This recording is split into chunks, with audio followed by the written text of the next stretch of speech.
Bruh, you telling me, bruh, you're a trans woman, bruh.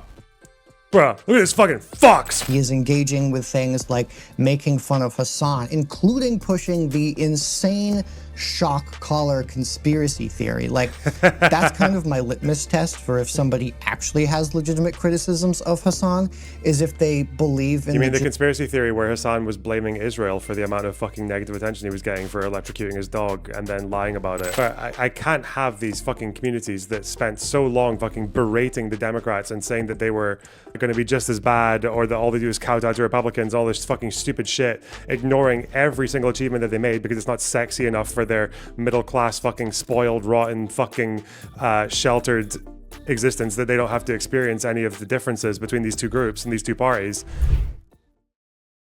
Fucking poor Hutch, man. Hutch gets Hutch seems, maybe because I just haven't been as active lately, Hutch gets more hate than I do, man. It's fucking mental. Or he seems to get it. I guess it, different times, you know, there's different waves, but fuck me. This guy made a video, I think he's like a second channel, 32k views in 2 days. Hutch and the limits of Hasan bad liberalism, 1,200 comments. Thank Hasan for that. Yeah, because Hasan's because he's like a bully, right? Like he tends to, he pays a lot of focus to critics who are much smaller than he does, and then complains when it's being done to other people. Which again, if you want to focus on a smaller critic, go ahead, but don't cry when people like Ethan do it to smaller creators as well. Oh well. 26 minutes 40. Okay, why is Hutch so bad though? What the fuck did Hutch do? I don't even think do I ever hear Hutch saying controversial shit? Every now and then he's got like those little clippables, you know, when he's like saying he'd vote for a segregationist over a Republican, but it's like, again, the parameters of those hypotheticals are very particular. It would, because if there's I think the idea is that if there's a segregationist Democrat running for office, that probably means the Republican opposite them is going to be worse, like a pro-slavery Republican. Yeah, so fucking whatever. Whatever.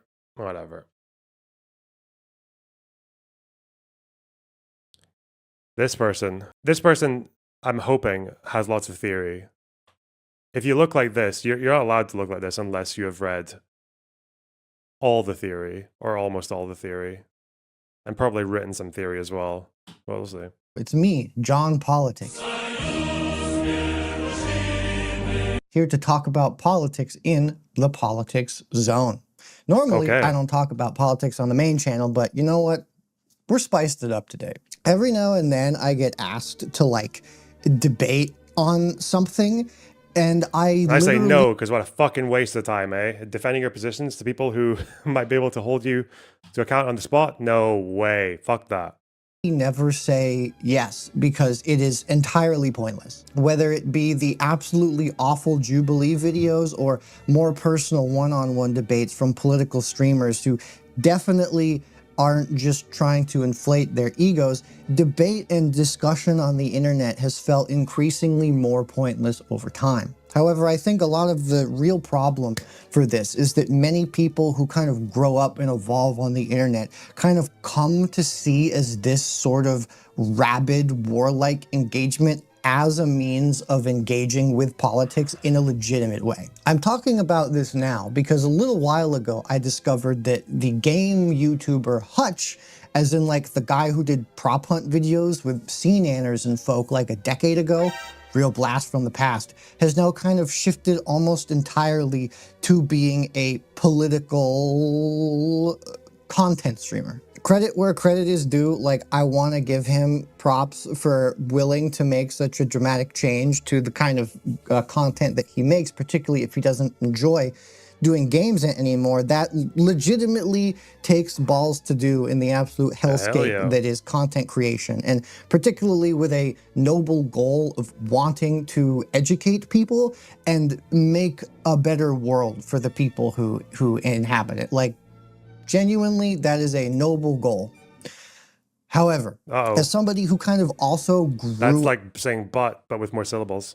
Up on the internet. It's very obvious that I can see that Hutch is a product of this environment, and how he engages in making political content is extremely evident of the fact that his brain has been entirely rotted by this false version of political engagement. If you take a look at his channel, I think you can very much see the kind of content that he is making. This isn't like serious political analysis stuff. So Majority Report, who are political commentators, quite seasoned veteran political commentators, going nuclear over a misunderstood clip. These are people who are defending the ICE shooting. That's a very relevant political topic right now. Hasan shocking his dog. Okay, a bit of slop there, a bit of slop. Debunking PKA on the ICE shooting. Okay. This is I think this was a viral video of an Uber driver. I don't think I saw this one, but I heard about it. Border Patrol. This is comedian Stacey K. Oh yeah, she's cool. I've seen her before. She was on Live and Learn, right? Her takes on Hasan. Hasan being the largest left-wing streamer on Twitch, or in the world, actually. This is about Asmongold, political commentator. This is about the H3 lawsuits. Probably it's more slop. Kyle Kalinske, political commentator supporting cat. Why is this meaningless? What? Okay.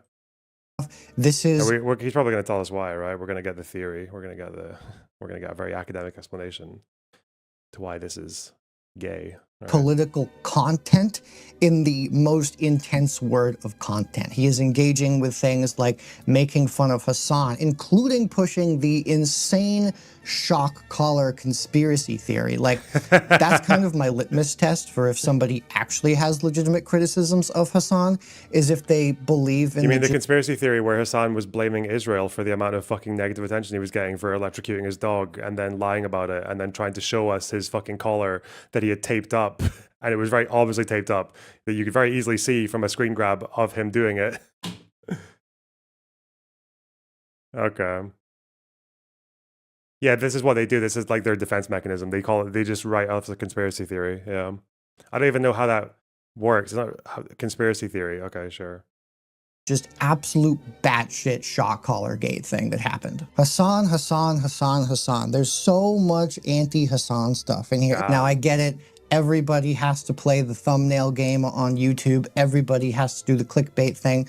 But I think once you actually look into a bit more of his content, which I've tried to give a fair shake, you can kind of see that he has become the epitome of this rigid internet mind whose views are not really based on an evolving political scope, but a line that has to be drawn because everybody else that you don't like is seen as hard opposition.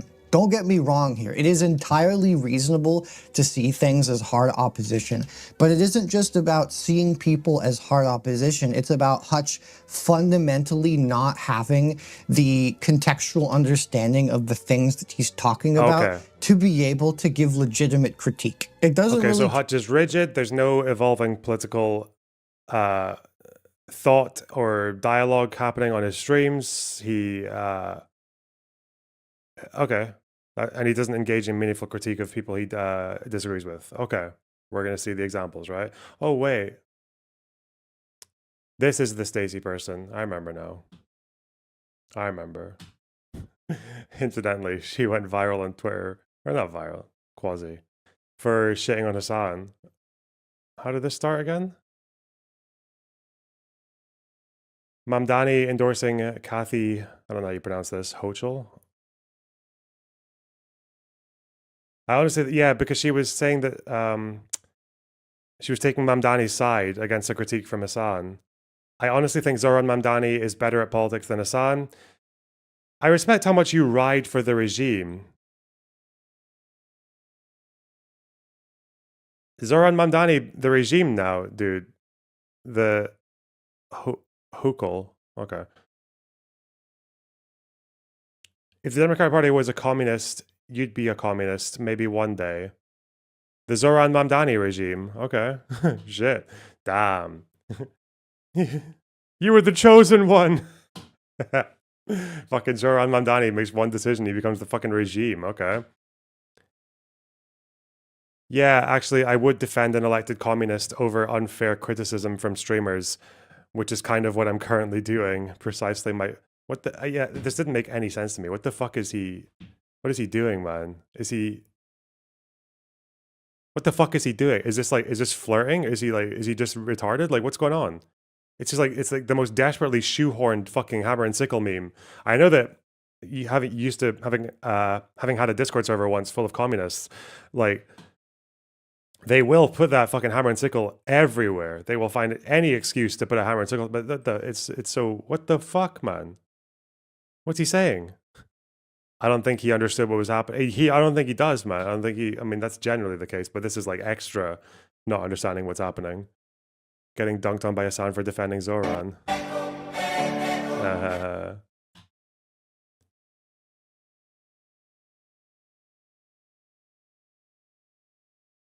Fucking state. Okay. Anyway, we're gonna see why Hutch is rigid and what else was it? Sorry, fuck. He's rigid. He doesn't provide meaningful critique. He can't really think outside the box, whatever ever. Okay, good. Let's see. That he's not good. He's bad.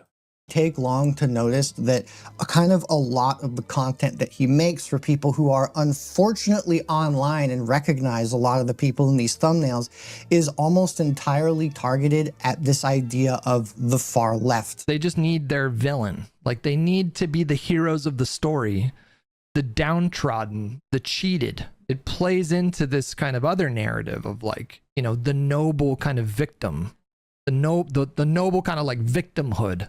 Okay. Of the online left. It's like a big part of the cultural and political identity that they have. Almost every single time that Hutch comes across something that Hasan says, which is unfortunately frequently, he very rarely gives legitimate deep critique and usually ends up just kind of yelling. The Democratic Party has this profound skill in snatching defeat from the jaws of victory. What is this take? What is this take? What is this take? And to be clear, so surely, yeah, that's what happened in the video, right? I'm imagining that after Hutch said, "What is this take?" What did he do? Did he just stop the video? This was the famous TikTok short that Hutch produced, where he literally just screams and says, "What is this take?" and then the video's over. Hasan is blatantly lying about Kamala's campaign. Okay, Hutch. The Democratic Party has... Oh, this is from the... there's no... No, it's not, because it's from a different part, but this is obviously... It's in the intro screen. Okay. Has this profound skill in snatching defeat from the jaws of victory. Why is he talking like that? Is he on the phone with someone? Or... Okay, what is this take? Where does he actually say it proper? What is this take? What is this take? 2018, we had a good election cycle. 2020, we had a really good election cycle. 2022, we had a really good election cycle. I believe we're going to have another good election cycle with 2024. Like, what? He's got to go all the way back to 2016. Like, and it's a socialist. It's a goddamn communist lecturing the Democratic Party on how to win elections. It's like, bro, do you not think that, like, if you're going to be a communist... Just to be clear, October 2024, Hasan was also saying that Kamala would win, but okay. Like, fine, it's just fine. Just in case anyone wants to use that against them. Listen, if you want to, like, armchair quarterback Democrats, in fact, most people did, and tell them how they should be winning more elections if only they did A, B, and C. Like, don't you think you should have something to show for it? Like, shouldn't you have demonstrated an ability to consistently win national elections before you start lecturing other people? Like, why would I take any advice from a communist? I would rather take advice from a MAGA person for how to win elections. It's an issue that they would not have had. I would rather take advice from MAGA because at least they can win elections. Like, why would Okay, so that's the argument, I guess. Are we going to hear that in this video about why people who constantly say if the Democrats listen to us, they would win more? Which also makes me wonder why especially when they talk about Democrats losing out on the heart of America, right? Like on the working class and the red states and all that kind of the people who are kind of seduced by Republicans and all that kind of shit.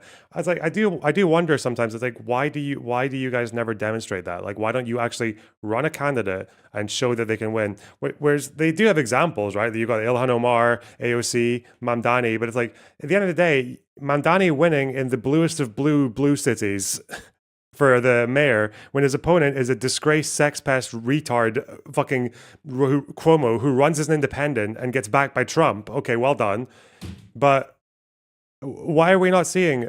Do you know why? It's because they do this every now and then. It's just that it tends to fail. Remember when that Bernie-backed person tried to primary Joe Manchin? Like these guys always say that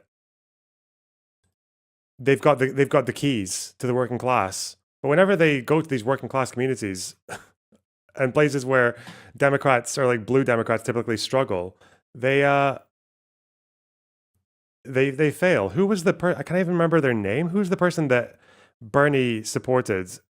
There was that progressive primary against Manchin. Was it 2018?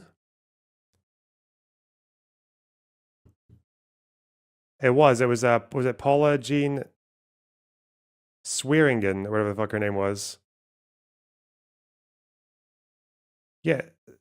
This was like a Bernie-backed progressive who primaried Joe Manchin 2018, and she got fucking she got obliterated. And she was like a proper like West Virginia born and bred candidate as well, and she was progressive, and she had Bernie Sanders backing her. So I don't know why the people who support these candidates, like who fail like this, come to the Democrats when it's time for the national election and just say, yeah, listen, let me tell you how to win an election, bitch. Let's go. Here's your little fucking rule book. What is this take?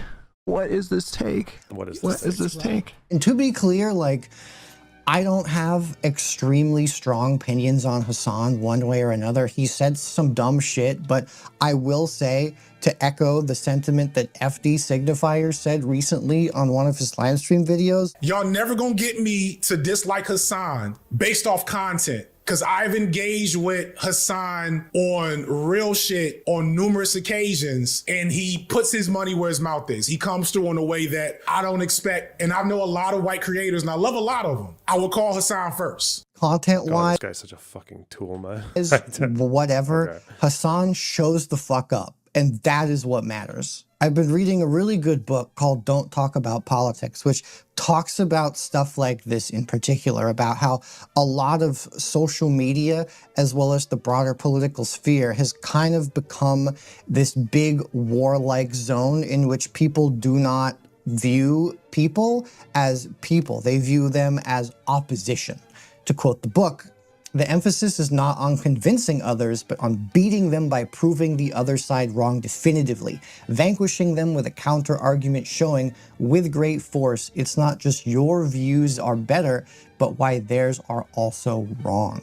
I think the popularity of debate that we've seen grow and grow in online culture, from, you know, people like Destiny to various political panels online to the late not so great Charlie Kirk, I think the illusion of the marketplace of ideas and the popularity of debate kind of turning political discussion or discussion in general into almost a kind of warlike action is very evident in how Hutch speaks and engages with content. So far, the one clip we have is of Hutch screaming, but there's no follow-up. He didn't show the follow-up argument to why Hutch thought we shouldn't be taking advice on how to win elections from the likes of Hasan. Okay, interesting. It's good. It's good. Good faith so far. 6 minutes in. All right. Doesn't see Hasan as simply another point of view. He sees Hasan as a literal enemy. I'm so fucking pissed right now. What's wrong with that? Fuck this guy, bro. This guy is political opposition. Never in a million years should we ever associate with him, his ilk, his supporters. To Hutch, he's not engaging with Hasan or the online left. He's engaging with this sort of boogeyman, this construct that he has made, to which he just finds the most ridiculous things to blame on them without fully being able to realize the flaws of the side that he's on. We're going to get an example. The center and the Democrats who have done nothing but fuck us in the ass for God knows how many years. I found this pretty but fuck you in the ass. Okay. insane clip where he blames people like Hasan and the far left for the reason why the Supreme Court supermajority happened. He tried to do sweeping student loan debt. And do you know who rejected him? The Supreme Court. Do you know how they were able to reject him? Because there's a 6-3 majority on the Supreme Court. Do you know how they got to a 6-3 majority on the Supreme Court? Because I'm losing my temper. People like Hasan, in part because people like Hasan. Is it in part? Okay, yeah, it's true. Yeah, a lot of like left-wingers tried to undermine Hillary Clinton. Even people like, even when you get to left-wingers who have sympathized with like the Assange thing, because again, a lot of people won't admit this, okay? But there's a lot of rewriting that happens in the early 2010s. Like a lot of left-wingers who will never admit that they used to enjoy watching RT back then, right? Like that whole generation will just never come to terms with the fact that quite a substantial number of them watched RT and enjoyed it at that period, especially during like the fucking Arab Spring and the protests in France and all that shit. Same thing with Julian Assange and WikiLeaks. Like lots of left-wingers were really impressed by that, and they thought like Hillary Clinton was the fucking devil, and they gave a lot of the ammunition that was also used by the Republicans. Like that, it was shared by both groups. Use the massive platform that they have to tell their audience that there's really no difference between Democrats and Republicans. It doesn't matter if a Democrat or Republican wins in 2016, even though Ruth Bader Ginsburg was like 152 years old. And we all knew there was a serious risk that she wouldn't make it to 2020. And that wasn't enough. So maybe if you guys would have taken the Supreme Court more seriously in 2016. Butcher of Benghazi came from the far left as well. Yeah, I don't know where it originated, but definitely they like that. Yeah. He would have been able to forgive more student loan debt, but you didn't. So this is the position that we're in. Hutch is completely stuck because of this warlike mentality he has adopted in believing that for some reason focusing on the left is the broad ultimate solution, and not that the Democrats have had complete autonomy this entire time and have just completely does he say it's the ultimate solution? It just seems to be one of the areas that he's interested in. Like if you look at his videos, it seems to be that I couldn't remember, but it was something, depending on which 2-week period you're looking at, it was something like between like 40 and 60% of the videos were about shitting on the left. And not to mention that quite a lot of that is people attacking him as well, because I don't understand this. Why is it's always one directional? Leftists attack liberals all the time, habitually, to their core. Even in the abstract, they say that, again, they think liberals are the reason that fascism ever happened. It's all because of liberals. They did it. They enabled it. And they'll rewrite history, and they'll rewrite the KPD and the SPD and all this shit to make it fucking fit, conveniently forgetting what the communists were actually doing for that entire century regards to fascism. Okay, fuck. It's not like Hutch never talks about MAGA. He talks about MAGA quite a lot, actually, but okay. Read what the American people actually want and thrown everything into the gutter is just not something that seems to ever cross his mind. The fact that we fucking lost in 2024 and that Biden did very little over his entire term. Any of the gains that he did make? Yeah, very little with the infrastructure bill, the CHIPS Act, the Inflation Reduction Act, with executive orders to promote trans rights across various states. Like, come on, nothing though. Nothing sexy enough for our video essays. Yeah. Nothing that affects the educated middle classes. those guys. Not me. Wait, what? Were either temporary or lapsed, and the fact that Trump has been able to do half of Project 2025 over the course of a year of him being in office with less of a majority than Biden has during his... Is that what you want? You want Democrats to rule by executive order and ignore all of the legal processes and ignore the Congress? You want Democrats to be to rule by decree? Because that's why Trump does what he does, right? Trump is doing what he does now because he saturated his office with loyalists, with uncritical dick suck fucking cultist loyalists, and he basically interprets executive order to mean decree. Oh, but of course, this is kind of what socialists want as well. Yeah, they do. They would actually be fine with that if as long as it was their leader. This term just for some reason doesn't ever cross his mind, but I digress. I think that debate culture has almost kind of evolved into this form of content where Hutch, even though he's not directly debating people like Hasan or Emma Vigeland that he also doesn't like, when he makes content, when he talks to his viewers in streams, he tries to almost debate them in the videos and then break down their claims by kind of collapsing all nuances possible, even if he is entirely unequipped to handle the discussion at hand. Examples. Like there's a really interesting clip that I watched of his video where he thinks that Emma Vigeland got dunked on by MSNBC on this panel where she talks about how the Democrats need to do something else instead of being a bunch of flip-floppy, limp-dicked assholes who don't really do anything besides kowtow to the big tech oligarchy donor foundation that they've built for themselves over the past 10 years or so. And Hutch can only interpret this as her wanting them to be more on the left. He's got 48% strong disapproval. How come the Democratic Party's approval rating is lower as a brand because than of the muddled message that I was just trying to elucidate? So you believe it's because they're not far left enough? No, I believe that there needs to be a different approach to politics here, not building. Wait, that's completely true though. What part of what Emma wants for the Democrats is not them just becoming more far left? Like these guys literally are just like single. They were single issue before 2023 on Medicare for all, and they wanted to do force the vote, even though they all knew that would just waste time and political capital and wouldn't actually ever get Medicare for all passed. It would just be a way to let people know that you exist, I guess. And then after 2023, it was all Gaza. Yeah, of course you wanted the party to be more far left. Like, why would you deny that? To be fair, I mean, like she kind of dodged that, but no, that is what she's saying. She's saying that the Democratic Party is not left enough, and that's why they've lost popularity. And I think she's probably obfuscating a little bit here and avoiding that conclusion. Obviously, people like me and people like Emma think it would be great for them to be more left. But in the context of this discussion, it isn't even about them being more left. What's the video about? Let's see. Emma Vigeland hit with brutal reality check. Brutal, all caps. Wow. She dismissed the idea that the Democratic Party has moved left on many, many issues by pointing to Joe Biden left. This is what the guy said here, right? I don't know who this guy is, but okay. Because of the muddled message that I was. This is Jimmy Kimmel telling her to. I'm joking. Just trying to elucidate. So you believe it's because they're not far left enough? No, I believe that there needs to be a different approach to politics here, not building. To be fair, I mean, like she kind of dodged that, but no, that is what she's saying. She's saying that the Democratic Right, what did she say? Probably. So you believe it's because they're not far left enough? No.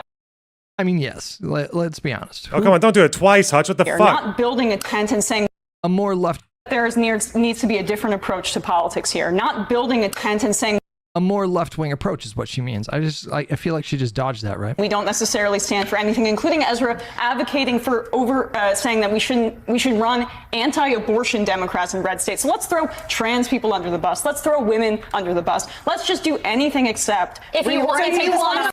So that's her saying what not to do. Maybe find the original clip of this, or an equally important point that.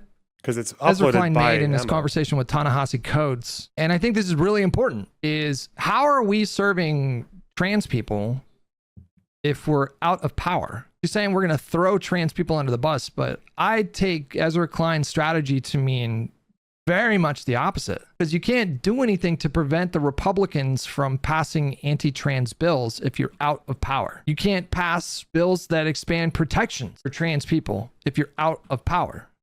You don't get to do any of that. You don't have power. I'm lost in the conversation. Let's just find her clip on its own. Okay. I wanted to get your thoughts on the Democratic Party here and whether or not what this upcoming Tuesday means for them.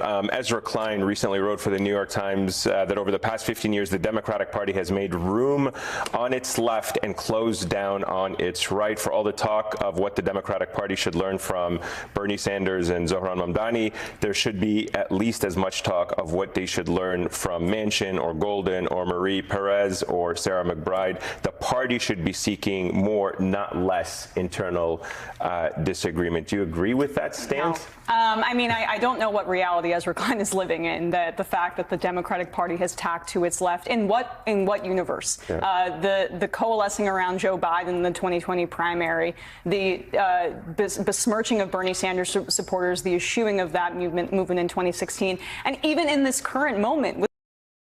Okay, so the eschewing of that movement, does that in 2016, is that her way of saying? I'm not going to explicitly say that they stole the election from him, the primary from him, but if you want to believe that, you should like just stick to it. Like, what the fuck is that? What does that mean? Yeah, the Democrats didn't choose Bernie because he didn't have enough popular support. It was usually with minority votes that he struggled, Bernie Sanders. But things that Biden did, okay, like I'm looking at a little fucking list here that I took for when I was going to Ohio. They expanded the number of workers who were entitled to time and a half overtime, which Trump was trying to shrink in his previous term. I think one of the first ever significant gun safety laws in the last 30 years had come from Biden, with the Office of Gun Violence Prevention being established in 2023. Also, the amount of extra funding that they devoted, like hundreds of millions of dollars to support wellness for students and for mental health professionals, especially in schools, because that's obviously like where a lot of the sources of the shooting comes from, is like disgruntled fucking teenagers and shit like that growing up and doing school shootings. I think under Biden was actually when renewable power became the number 2 source of electricity in the United States, and it was climbing as a proportion of American energy in general. It was under Biden in 2022 when electricity from renewables surpassed coal-fired generation. There was obviously the infrastructure bill, which I think was one of the biggest federal spending programs since the Second World War from an American government. And that was actually a bipartisan bill that Biden managed to get passed by reaching across the aisle. So that was like, Trump tried to get an infrastructure bill. He failed. He couldn't get it. There was incentivizing farms to go green. There was the Chips and Science Act, obviously.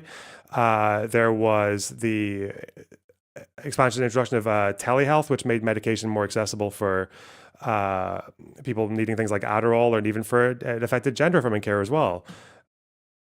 Even if you want to go at corporations, I think airlines, there was a new policy that involved forcing airlines to pay up when flights are delayed or canceled. So yeah, Biden did actually go, given the 50-50 Senate split that he had, the fact that he was a very tight split in the Congress, he pushed through quite a lot of things. Over-the-counter birth control became available under Biden with Opil, was what it's called, yeah, the contraceptives. So okay. But yeah, obviously those are just things that, Emma, that doesn't affect her life. So why would you ever give any fucking weight to that? With Zohran Mamdani, who has been a shot in the arm for the Democratic Party, you still have Chuck Schumer refusing to endorse him, and Hakeem Jeffries' endorsement is lukewarm at best. There is a fight right now within the Democratic Party, and Ezra Klein is representing a floundering corporatist centrist flank that is increasingly irrelevant in the party, and he's trying to carry water for them in the Times. I mean, I think it's a lucrative thing to do, but it's not necessarily matching the reality. I love it. I'm so excited to disagree with you. I do, because I could not disagree more. The point Ezra's trying to make is that it takes 2 wings to fly. That he's trying to say Democrats need to build a Big Ten.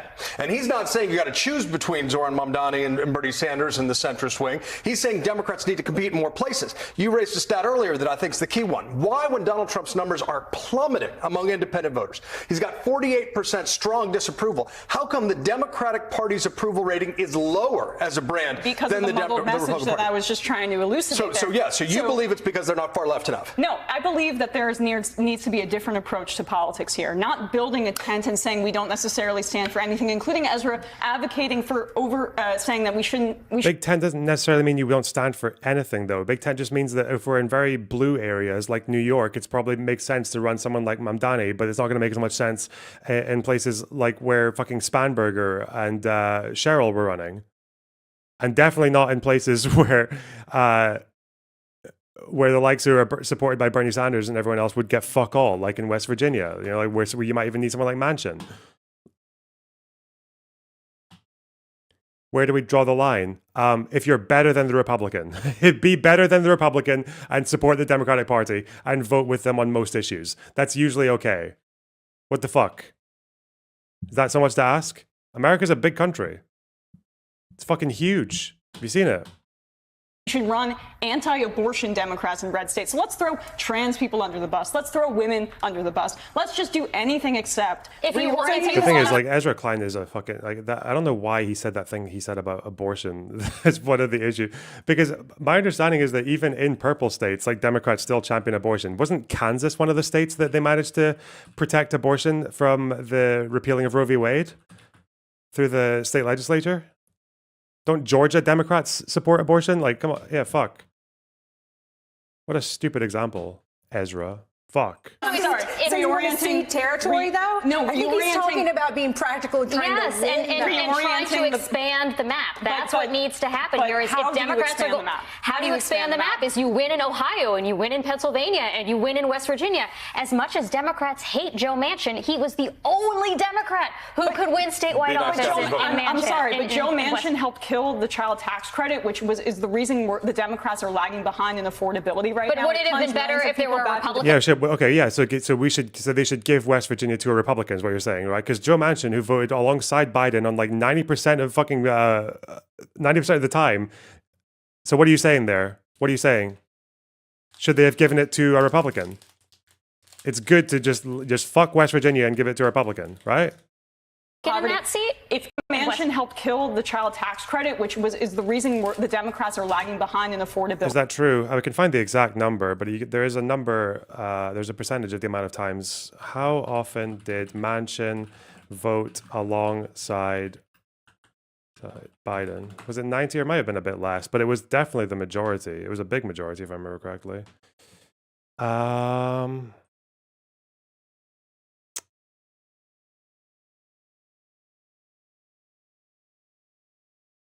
There's a whole thing about it in 2021, but maybe I'll get a more recent one. Whoa, what the fuck? My Google search, go away. Fuck! Why is it doing that? Go away. Manchin vote 90. Does the same apply to Cinema? I don't know Cinema's exact numbers, but Cinema also did not. She didn't. Yeah, when she voted with the Republicans, it was not on the majority of issues. No. Now the problem is that again the counter to that is that there was some fairly big legislation that Manchin was the wild card on, so that's a problem. But yeah, where is the actual record? It's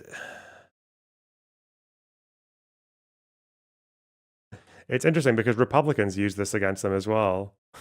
Republicans, the West Virginia Republican Party has a whole thing about the times where Manchin voted alongside the Democrats. He has voted with Joe Biden nearly 90% of the time, but they weren't the only ones to make this claim. Let's see. This did change in 2023-24, which again is part and parcel because of Biden moving left. But where is it? Somewhere in the wiki. It was 538 data, I think. 538? Okay. This is what I'm looking for. Web archive. Archive. Does your member of Congress vote with or against Biden? Well, they have a Biden score here. So what you'd look at, and maybe this has changed, if you look at Joe Manchin. Oh, this has been updated. No, wait, is it? This is updated 2021. Why didn't it give me the list? What the fuck? Oh yeah, here, member. Okay, let's find M. Joe Manchin. Well, this is saying he voted with Biden pretty much all the time. Let me see. But this was of 2021. Biden score. How often the member votes in line with Biden's position. You can actually even go here and probably find, obviously, Republicans. Look at all this, man, some of these Republicans. These are like, how many Republicans are voting with Biden? But it seemed like Bernie Sanders at this point had voted with Biden less than Joe Manchin. Because down here you got Susan Collins, then Bernie Sanders, independent, and then Kirsten Gillibrand, Patty Murray. I think this changed later on, though. I think it did drop at some point below that 90. Or if we see, because that's in the Senate. Yeah. I think by the time you reach 2023, 24, it might have been different.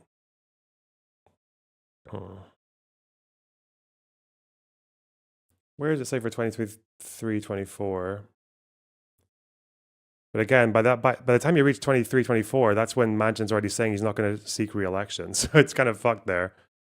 You linked an article in Discord. Stream suggestions. I hope it's there. Okay. AP fact check. Manchin, Cinema, do not vote with the GOP more. So far, they've aligned with Biden 100% of the time. This is 2021, right? Yeah. I think later on, I think later on, Joe Manchin started to veer away from Biden. But again, it was in a position where he wasn't even seeking re-election anymore. So what's he going to, like, what are you going to do? You're going to kick him out? You're going to primary him when he's not running for re-election? But you see what Emma did there? It was a very intentional dodge. They're saying that Manchin is the only Democrat who can win in West Virginia, and that he's going to vote with Biden more than a Republican will. And Emma picks one policy that she liked that Manchin didn't support. It's like, that does not address the issue. Is he going to be better or worse than a Republican? Talking about being practical, trying yes, to and trying to expand the map. That's what needs to happen here. Is if Democrats are going, how do you expand the map? Is you win in Ohio and you win in Pennsylvania and you win in West Virginia. As much as Democrats hate Joe Manchin, he was the only Democrat who could win statewide office in Manchin. I'm sorry, but Joe Manchin helped kill the child tax credit, which is the reason the Democrats are lagging behind in affordability right now. But would it have been better if there were a Republican in that seat? If the Democrats want to. She's asked a very simple question there. Would it have been better if there was a Republican in Manchin's seat? Is she going to answer it in this next 2 minutes? Better if there were a Republican in that seat? If the Democrats want to orient themselves behind a working class coalition and use that as the base, that is how you build a durable coalition, not the one that has lost to Trump multiple times. But if you look at the track record of like Sunrise and Justice Dems and these other, more populist progressive groups, the base wasn't there. Now the base is there. The base is currently behind it. They have not. Yeah, it's a total dodge. Why can't you answer that question? It's because she knows. She must know. She'll know that.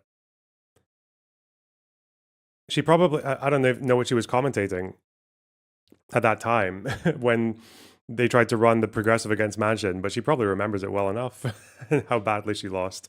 Shit. Gained a single seat because of the institutional pushback from the Democratic Party, and because right of now the voters. The voters are part of there. I do, to Emma's point, I do think that there is, when you're just looking top down from the most powerful figures in the Democratic Party establishment, there is a pattern of them being much more accepting of the rightward flank than the left side of the flank. I do think we're seeing that. I think we have some sounds. Hillary Clinton was just asked about Mamdani, who is, by every poll, still in a double-digit lead, very likely to become the mayor. In New York City. Hold on. Let's take a listen to the sound that we have of Hillary Clinton, and then I want both of you to respond on the other side. This is fun. If you had a vote in this city, would you vote for Zohran Mamdani? You know what? I don't vote in this city. I'm not involved in it. I have not, been at all even asked to be involved in it, and I have not chosen to be involved in it. She was a senator from New York. Don't know. Sounds like a Hillary L to me. Fuck. She's in New York all the time for various events. She speaks up on other Democratic issues. It goes to show how fucking cucked everyone is, though, because, like, as far as I know, the big lefty bashers of this space, between me, Ethan Klein, I'm saying big in the terms of how often we do it, not obviously big creator. Yeah, there's like me, Ethan Klein, Destiny Hutch. We're probably like the main lefty bashers. It's like, I think all four of us supported Mamdani vocally. I think all four of us would have easily, no questions asked, gone for Mamdani over Cuomo. Meanwhile, these fucking assholes are out here like, fuck Joe Manchin, we gotta get rid of primary Joe Manchin, get rid of Joe Manchin. It's like, what, do you think it'd be under a Republican? Well, you see, what the party needs is to build a solid, robust, working class base. It's like, what the fuck did we just ask you? What's wrong with you? But aren't you leftist? I'm a social democrat, so whatever you make of that. Fuck. She doesn't live in a lot of states, and she weighs in on a lot of states. John, do you think that's the right move for Clinton to make?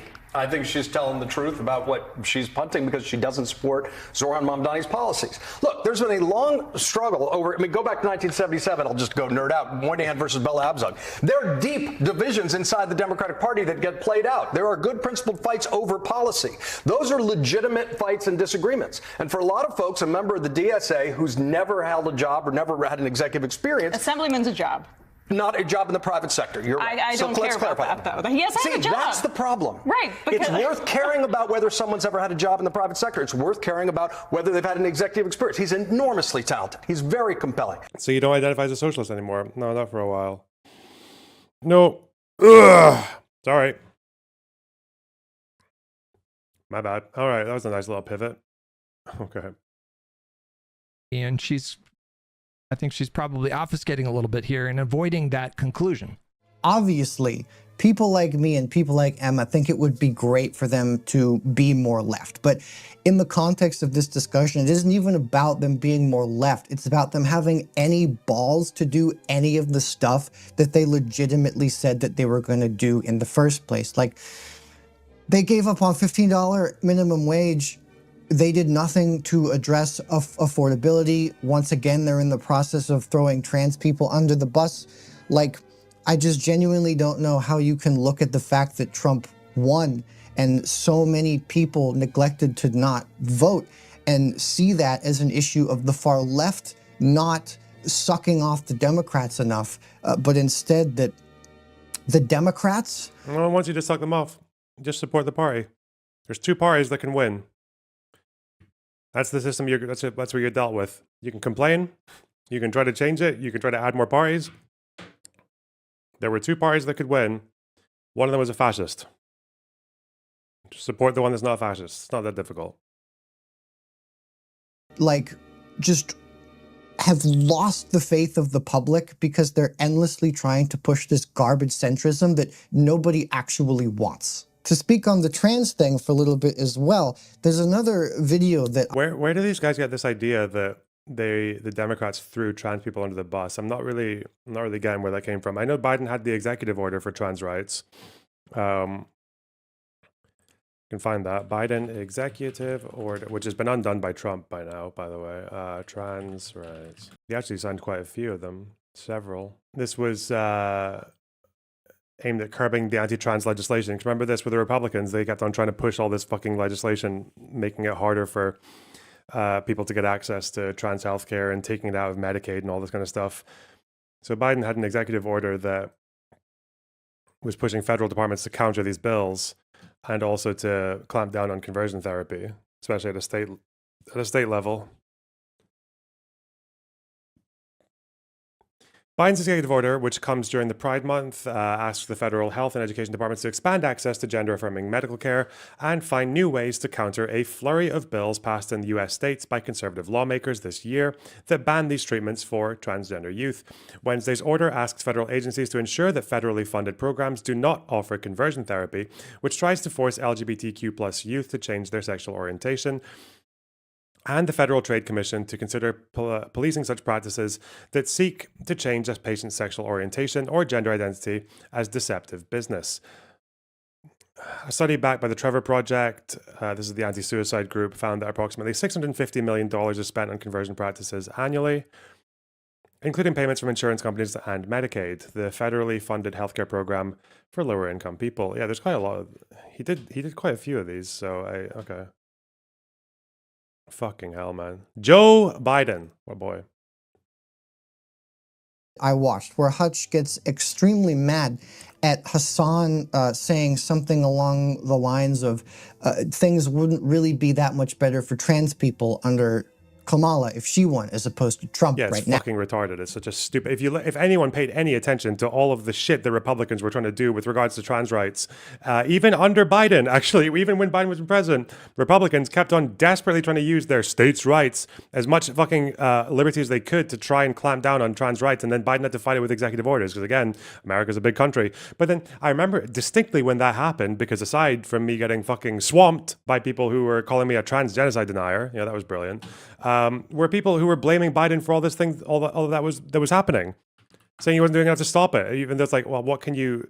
They're doing this at a state level. There's only so much the executive branch can do, unless you're Trump, apparently, unless you're a dictator, to protect these rights. But Biden was doing things, and he was doing unprecedented measures. It's not very normal for a Democratic president to put executive orders forward and center discourse around trans people. Like Biden did that, though. And even Harris was Harris was focused on trans issues at a local or like a state level for years before it was a big national issue. So yeah, it's kind of mental. It's kind of insane to say that the situation would be similar from Democrats to Republicans, especially looking at the way that Republicans are talking about trans stuff now. Holy fuck, man. And the situation in red states and even purple states now is just, it's so rough. And there's nothing to counteract it. There's nothing federal coming to try and, even if all they can do is soften the blow, there's not even that. It's just worse.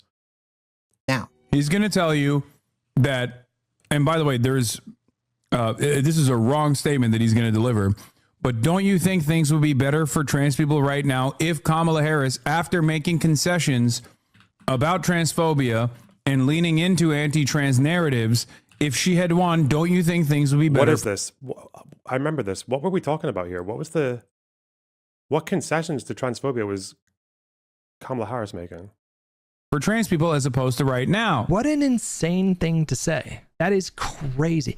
Because oh no, wait. They're not. Now I think this video essay is going to show you why Hutch thinks that's a crazy thing to say, right? We're not going to skip over that, are we? They validated people's concerns when it came to trans girls in sports. That's all they did. I understand why parents have those concerns. I maybe have some of the same concerns. It's a really difficult issue, but it should be up to, the individual athletic bodies to determine whatever regulations, and the government shouldn't be involved. Democrats are the same as Republicans. Far left are definitely a part of the problem. They want to keep the rhetoric without the responsibility of the consequences. Ooh, thanks for the $10. Really appreciate it. He also says this, which I find to be absolutely hilarious. If you want better outcomes for trans people, I believe you have a moral obligation to dunk on Hasan every time he says stupid shit like this. You're morally obligated to call this out. Yeah. Unironically, some of the best trans advocacy you can do is debunking Hasan Piker claims. True. About quite fucking... He's kind of even smiling as he says that, right? That's not like a serious... That's not him saying this is like a cost-benefit fucking min-max. Okay. The Democratic Party. You, in that action, would be doing more for trans people than Hasan has ever done in his entire life. This is, again, kind of an example of Hutch being so alienated by Hasan and not really having legitimate knowledge of what he's talking about, where he's just so blindingly angry in ways that to somebody like... Are we gonna see which policy? Are we gonna see, like, on a policy level and an outcomes level, why Democrats are just as bad as Republicans? So we're going to see anything like that. Me, who is queer and is involved heavily in trans rights and has read a lot of queer theory, I know Hasan knows what he's fucking talking about. And Hutch is literally just like... Bro, where's the debate? Where's the debate where Hasan was trying to debate that fucking transphobe? What was the guy's name? The gay, the gay black transphobe. That guy. Because conservatives, they love the reverse id poll. Where was his queer theory? Where his queer theory came to shine? What was that guy's name? Not Destiny. Shut the fuck. Where's the guy? Christian Walker. He was there with Felix. Do you think white people are under attack? I totally do. Okay, where's the trans stuff? Where's the? Okay. I think if in fact, no matter how hard they make, you can tell from the preview screen where they talk about trans people, because Hasan's big fucking argument was showing him a picture of Blair White and saying, "Bruh, you're telling me this isn't a woman?" Fuck me. Is it not here? What the fuck did it? Oh, it might have been edited out of the. Fuck.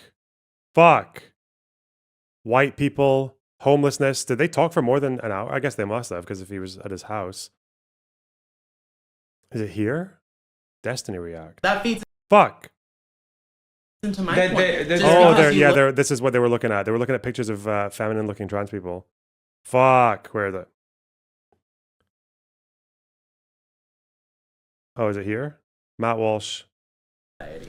Like example as well, but like here, there you go. Like womanhood isn't based on. Would you consider this okay? But like, would you consider this person a man? Would you say that's a man when you like? Let's say you're at a bar, okay? Looks like a woman. This person, I'm sure we'd have so. Dude, I don't understand how Hasan has spent any time refining his argument. Well, it's because he doesn't argue with anybody. What is the, do you understand that the logical trap you're putting yourself in here, right? Like, you're telling me this person, you can't do that. Like, hang on, I can't look this person up because I think there might be lewds. No, she doesn't do lewds, does she? You can't just be like, you're telling me this person's not a woman? Look at her titties, bro. Like, what? So if she had slightly more masculine features, like, you would struggle to call her it would be harder to call her what the fuck is this argument? Like, what? The trans people who don't pass as well are not women anymore. What the fuck? Yeah. Why? It's not a good argument. It's fucking shit. It's a terrible argument. Anyway. Oh my God. Just don't argue with people. It's that easy. Like, you have your job of like watching TV, especially comment sections, and like do that. Fun at lunch, okay, hold on. But like, great. listen. You know where I'm going with this. You've had this conversation before with other people. You see this person at a bar, okay? They have. This is like the worst argument ever, too. Like, what if you see somebody? That would be like a pronouns argument for like pointing out someone from a distance. And they're obviously a trans person. It's like, you kind of look like a guy. Well, I'm going to call them a man, or like, I like, this isn't even. It's not the best. This isn't the best argument for saying trans women are women. This is a decent argument towards getting at kind of a deconstruction of how we view gender and sex as inseparable. It gets there, but it's a different argument. Jesus, this is, oh God. But it's funny, like, there's like the frat bro fucking demon is kind of veering its head there a little bit, because the way that Hasan's introducing that is like, it sounds like he is just saying like women equals feminine. You look feminine, you're a woman. Which is not really. What if you find a drag queen or like a cross-dresser who is more feminine looking than a trans woman? Like, it doesn't make any sense. Oh, hey, didn't see you there. I'm Hasan Piker, and this is Bro Tip. This week's Bro Tip is about bringing out the alpha male in you. A few things to consider when you're thinking about Lady Gaga as a top contender for Babe of the Week should be the fact that she might have a penis. The fact that Lady Gaga might have a small penis does absolutely terrify me. Here's why the 5-second rule works. Because when you start thinking for longer than 5 seconds, you're immediately not thinking with your dick and also thinking with this pesky thing up here that we like to call our brains. So once you start thinking with your brain, you're immediately going to psych yourself out. Come back again next week when we discuss the legendary question of all time. Old enough to count, old enough to mount? Question mark? It's just like a compilation. I want to say thank you to Miley Cyrus for showing off her camel toe. Okay.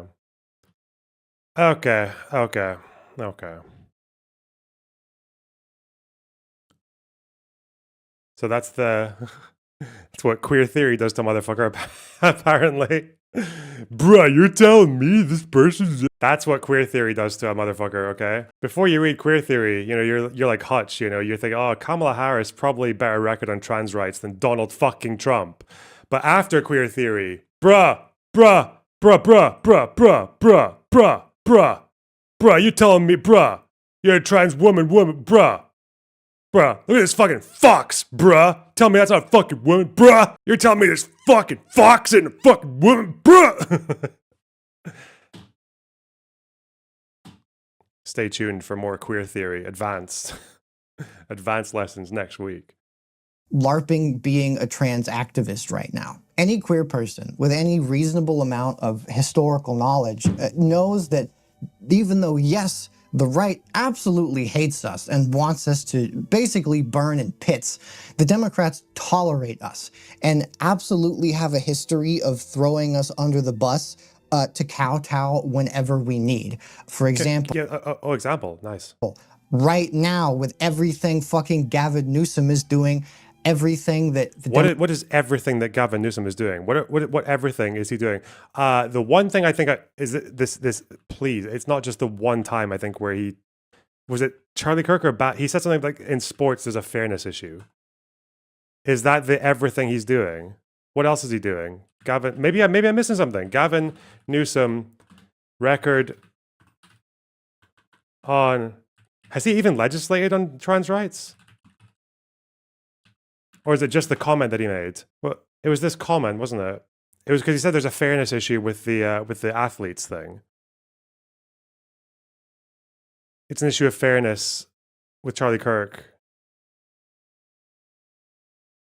Not wrestling with a fairness issue. Has he legislated on this? What are all the things? Because I'm aware of some legislation. What was the one, the gerrymander vote was actually about redrawing trans demographic boundaries. Okay. Is it this one? Senate Bill 2022? Governor Newsom signed into law Senator Scott Wiener legislation to provide refuge for trans kids and their families. It will take effect on January 1st, 2023. Will protect trans kids and their families if they flee to California from Alabama, Texas, Idaho, or any other state, criminalizing the parents of trans kids for allowing them to receive gender-affirming care. Oh yeah, there's also some of these states also have measures where they can pressure doctors to give up names of people who have sought or received transgender healthcare as well, or to actually publish names of doctors as well. Yeah, what do you mean everything they're doing? What the fuck? Are you gonna, dude? Democrats now us to kowtow whenever we need. Maybe I got ahead of myself. Maybe he's gonna tell us all the things. Example. I don't know this person's pronouns. I'm so sorry. Maybe they're gonna tell me. Right now, with everything fucking Gavin Newsom is doing, everything that the Democrats have done before with constantly kowtowing to the whole trans swimmers thing, like, holy fuck. Like the fact that okay, so there's really Hutch nothing, is there? Doesn't understand that this pandering is an issue that will legitimately affect building a coalition is insane. Like, he also has clips where he defends Ezra Klein and his completely... You're a video essayist, mate. You're a prepared content creator. I'm just a retarded fucking debate bro who's screaming at you and unleashing a whole fucking torrent of impotent testosterone fucking rage gamer incel. What the fuck is this shit? Like, what? You're talking about everything that Gavin Newsom's done to the trans people to throw them out there, all the things the Democrats have done. And then you just went circular, didn't you? You said sports. They said something about sports, and then everything else that they've done, you know, with the comment on sports. I'm like, what the fuck? What? Show us a list. Video essays can make lists. A bullet point. What the fuck? It took me like 5 seconds to find a bill that Newsom passed, which is actually very considerate towards trans rights, especially given the specificity of the threats that they face. Making California a refuge for parents who are seeking gender-affirming care for their kids because there are other states that are literally trying to fucking criminalize them for doing that. Fuck. Why? Why are you making videos, mate? Why? Why do you sit there? Why do you sit there in your little fucking chamber, sitting there like, yeah, you know what? I feel like the world really hasn't heard enough of I feel like my got some perspective. You know, I watch all these things. I watch some content. I see people saying things. I'm like, there's a gap here, okay? You know what this gap is right now? It's that Hutch makes fun of this Hasan guy too much. I don't like Hasan that much. I don't really know that much about Hasan. I'm not really not a big, you know, I know there's a conspiracy theory that he shocked his dog. You know, we'll call it a conspiracy theory. But yeah, I think we'll talk about this Hutch guy. He talks about Hasan too much, and I really want to push my passion for queer theory. I'm not going to mention which queer theory I'm talking about or queer history, but I know that Hasan knows it because he's really good at defending trans rights, apart from all the times when he has tried to debate it with conservatives. And also, I just think that the world really needs to know about all the bad things that Newsom has done. So what I'll do is I'll write this script. I'm like, okay, I want to convince people that Democrats are no better. What about all the bad things? Let's get to the cutting room floor, okay? Let's get this down. I want people to know that Hutch equals bad for saying Hasan equals bad. Democrats just as bad as Republicans on trans issues, especially for all the things they do to appease Republicans on trans issues, such as, right, fuck. Wait, why the, okay.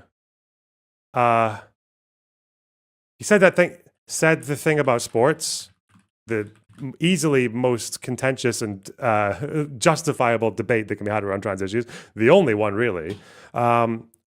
Okay, sports, I said all the things. Okay, I did say all the things. I did say all the things. There needs to be more. Okay. Okay. Let's just prepare the list. Okay. Let's do a little bit of. Let's do some of the foundational work first. Okay, 6 is a good thing. Rule of. Okay, let's rule of 3 twice. Okay. Fuck me. This is impossible. Fuck. Never mind. Just read queer theory. Lol. It's so fucking stupid, man. You shouldn't be doing this. You should be... What the fuck? I wonder if he actually Googled things that Gavin Newsom did to trans people and maybe saw a list of some of the legislation that he's passed and they were like, oh wait, those are good things actually. Oh, providing refuge for parents who want to get trans healthcare for their kids and risk being criminalized in Idaho or in Alabama. Oh wait, that's a good. Oh fuck. Oh shit. Okay, I'm still new to this thing. Can I just say read queer theory? BreadTube. We'll actually read the queer theory and then explain how it's relevant to Democrats versus Republicans in the next video. We're at a deadline here, okay? Let's just streamline the process. What the fuck? It's such a fucking degenerate piece of shit, man. What a fucking asshole. What a disgusting cunt. Like, why are you sorry. Insane, abundant shit and talking about building a broader umbrella, like having pro-life Democrats. What Ezra Klein is talking about is a much more macro level analysis, prescriptive analysis. He's thinking about the much, much bigger picture. He's thinking about the problems that we face in this country from like a 30,000 foot level. 2020, she says 2025, Ezra Klein wants to abandon women in red states. That doesn't seem to be true. Quite the opposite. I think he is saying the opposite. And that a lot of the people who embrace alarm don't embrace what I think obviously follows from that alarm, which is the willingness to make strategic and political decisions you find personally discomforting, even though they are obviously more likely to help you win, right? Taking political positions that'll make it more likely to win Senate seats in Kansas and Ohio and Missouri. Trying to open your coalition to people you didn't want it open to before, running pro-life Democrats. And one of my biggest frustrations with many people whose politics I otherwise share is the unwillingness to match. Okay, we've got some overlays here from yahoo.com. Okay, this is how 4 states that voted for Donald Trump in November also passed constitutional amendments enshrining abortion access, including Klein's example of Missouri, Kansas, and Ohio. Yeah, this is actually true. Ezra Klein's being a fucking dipshit for this example. Stupid. I get the principle of what he's saying. Like, he's basically saying why there is, like, if you can't get a fucking blue seat in Alabama, then if there's a Joe Manchin there who's going to vote with Democrats on most things, but they're going to be a fucking wild dog or a wild card or a blue dog on some key issues, then it's better than nothing.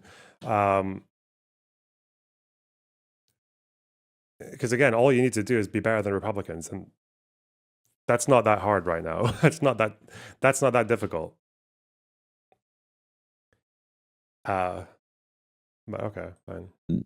The seriousness of your politics to the seriousness of your alarm. I'm sorry, you want to say that you're building a coalition to support people, to support women, and you want to bring in and run people that hate women, basically, that don't want women to have control over their bodies?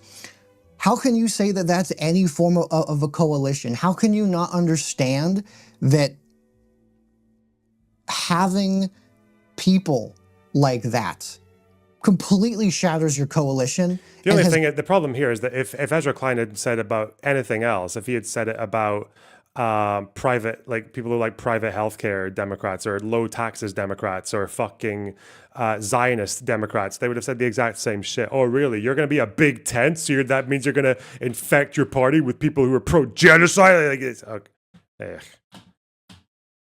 They just want the Democratic Party to be a socialist or communist party, and they're not going to lead by example. They just want the party to kind of change for them.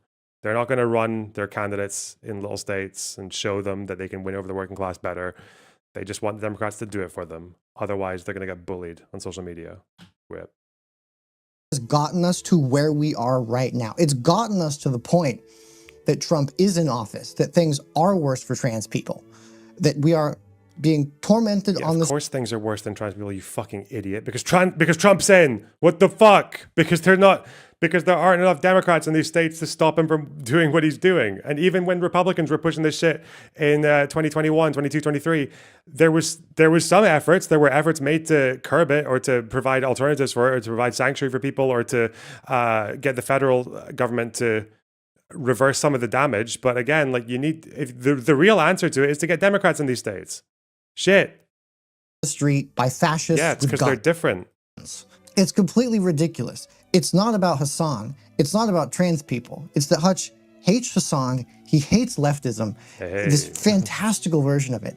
And he cannot seem to think for 2 seconds that maybe, just maybe, he doesn't know what he's fucking talking about. He doesn't understand queer history or the complexities of being trans. Oh my God, if you know what's a better example for Ezra Klein is the UK, because as someone who has actually read some queer theory, queer history, okay, whoa, the United Kingdom, gay rights in the United Kingdom, a big part of it started when a little fucking communist group decided that they were going to support the miners' strike. Gays and lesbians were going to support the miners' strike. And some people were very against that because the miners came from rural communities. They were homophobic as fuck, even if they were unionized, even if they voted left wing. They were not too keen on the gays. And the gays weren't too keen on the miners. But they did it anyway. They tried to find a common cause against Thatcher, against the Conservative government, against the government that was like the police that were bullying both the gays and the miners.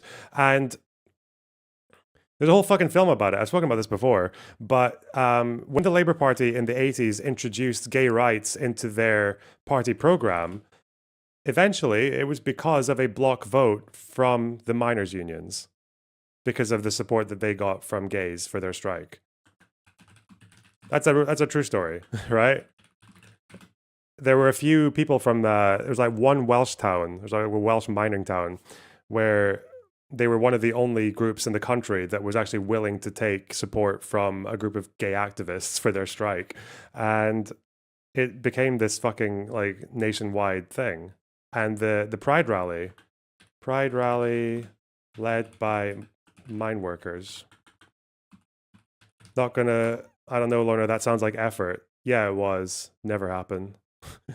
Yeah, these were that. Look at these guys. Look at these fuckers. Lesbians and gays support the miners. Remember, these miners were like Joe Manchin types, okay? They were socially conservative union workers from rural areas. They did not give a fuck about gays. They actually didn't like gays. A lot of these gays had actually ran away from mining communities. So I don't know the fucking queer theory going on here, but yes, this was better than conservatives. This was better than this was a left-wing alternative that was by no means ideal. These mine workers, believe it or not many of them read queer theory, okay? I don't think a single one of them fucking did. I don't think a single miner union boss was sitting there reading fucking queer theory, okay? They still managed to achieve something. They achieved quite a lot, actually. It's like one of the fucking foundations of pro-gay legislation in the United Kingdom. Is that what Pride is about? Yeah, the film. Yeah, Pride.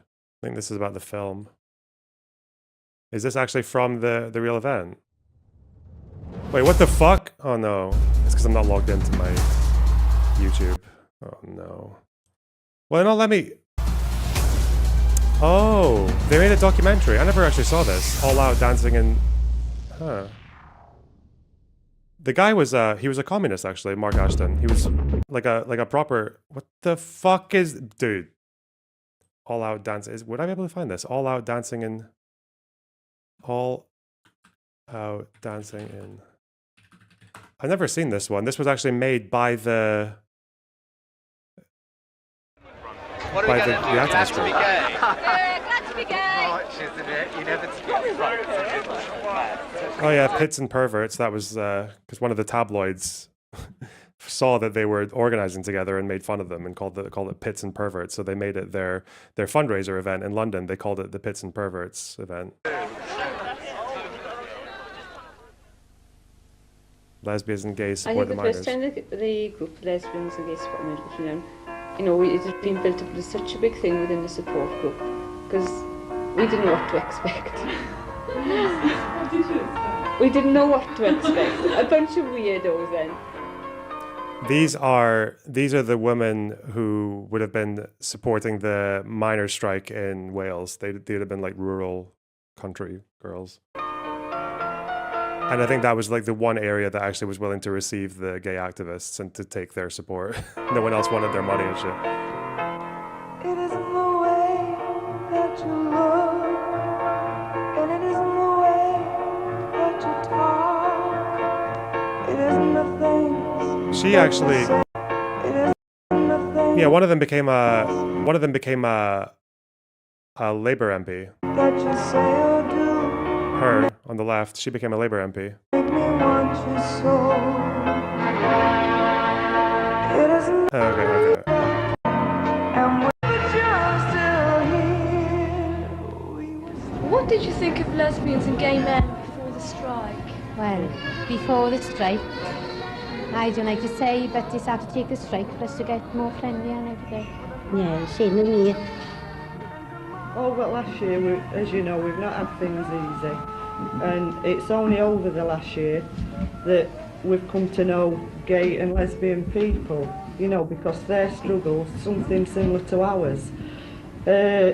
We've suffered in the last year with the police and, you know, different things, what they've been suffering all their lives and are likely to continue to suffer unless we do something about it. The lesbian and gays has been super duper, and I mean that sincerely. Fucking Welsh people, man. Explain it. All the work that gays and lesbians have done been fantastic throughout the strike. And when you say to people now in the communities that the gays have been down, oh, how are they? Did you have a good time? You know? When are they coming again? When they're coming again. And this is people, sort of my neighbours, and some of my neighbours have even said, why haven't you bought them for us to meet them then? You know, and I was, you know, I thought that I would not offend them, but that they would close it, but they're not like that at all. And it's really great, and they've accepted that there is a life apart from the valley. See, this is a good video essay, right? It's a good fucking... I sometimes feel like I have to pull shit like this out, right? Because not all lefties are fucking retarded, right? It's a lot. It's largely the online wankers that dominate this shit. It's like... Because again, they literally reached out to a community that had very little in common with any of them. They didn't like them generally. That were obviously going to be a lot more hostile to them, but they found something. They found some kind of common cause. They found some kind of like a way that they could benefit each other, and also it did them service as well, because it obviously won them a lot of support from communities that would generally not care for them. they were bargaining as well. Really, they were like taking these communities that didn't like them and getting them to like them. I don't know. It's like imagine today, it's like Queers for Palestine, but they actually do something. You know, like it's cool. It's crazy. Support the miners. Support the miners. Support the miners. Was this passed around on VHS? Yeah, I guess it would have been. Yeah. Don't let the mining finish in the South Wales.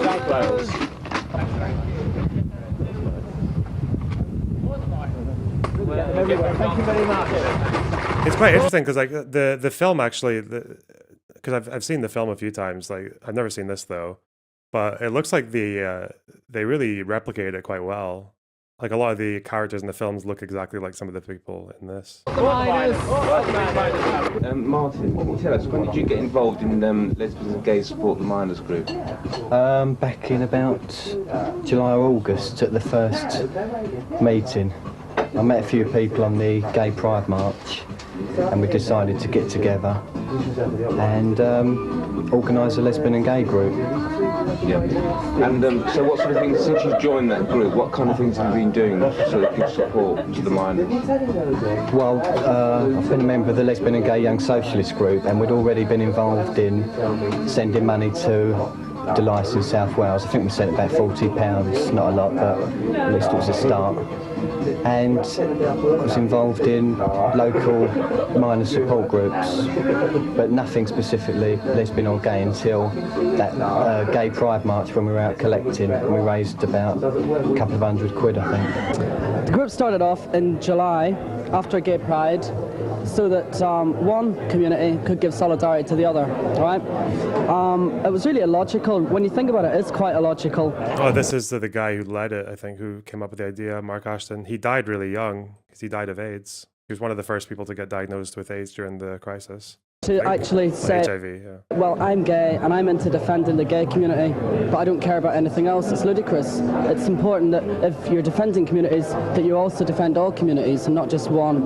And that's one of the reasons, that's the main reason why I'm involved in it. Yeah, but a lot of people will say, you know, if you're collecting that, why should we support the miners? Because the miners don't support us. I mean, what do you tell people who say that to you? Well, I mean, what do you mean when you say the miners don't support us? The miners dig coal, which creates fuel. An amazing advocate for the miners. Thanks for the $10, Jane. Really appreciate it. Which actually makes electricity. People, I mean, would you go down and mine and work? I wouldn't like to go down and mine and work. One of the reasons I support miners a lot is because they go down and do it. I wouldn't do it. What do you think has been the high point for you of being in Lesbians and Gays Support the Miners?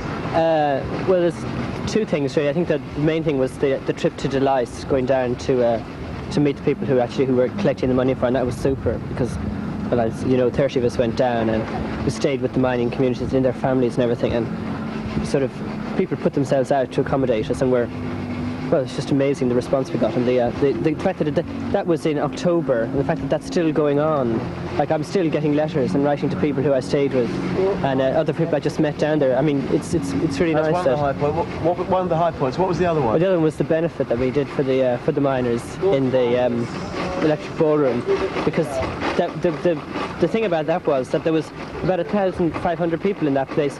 And the sheer total support for the miners in that hall, and that was amazing. When the people were speaking on the platform, it was unbelievable just to be there. You know, solidarity was really wonderful. All I'd like to say in conclusion is victory to the miners, victory to the lesbians and gays, victory to the old, victory to the young, victory to the sick, and victory to the working class. Thank you. I think all lesbians and gay men who are attacked by the police, attacked by the media, attacked by the state, know what it's like to be attacked. That's why we're here openly as lesbians and gays and as socialists to support the miners. A victory for the miners is a victory for us all. So collecting money, has that been the main sort of force within the lesbian and gay group? Yeah, well, we meet weekly and collections are always on or near to the top of the agenda, so obviously want to raise as much money to send down to Delice for food. I just want to watch all of this now. I feel like I should be, you know, reacting to this walloper, but I don't know if I can be fucked anymore. clothing. They need about £3,000 a week, and on average we send about £400 or £500 a week. Yeah. So far we've raised about £14,000–15,000. That's from collections, pubs and clubs, stations, Gays Awards. A lot of people involved in collecting, and average collection. This is the 80s, yeah, early to mid 80s. It's about £20–30, I would say. Any other suggestions?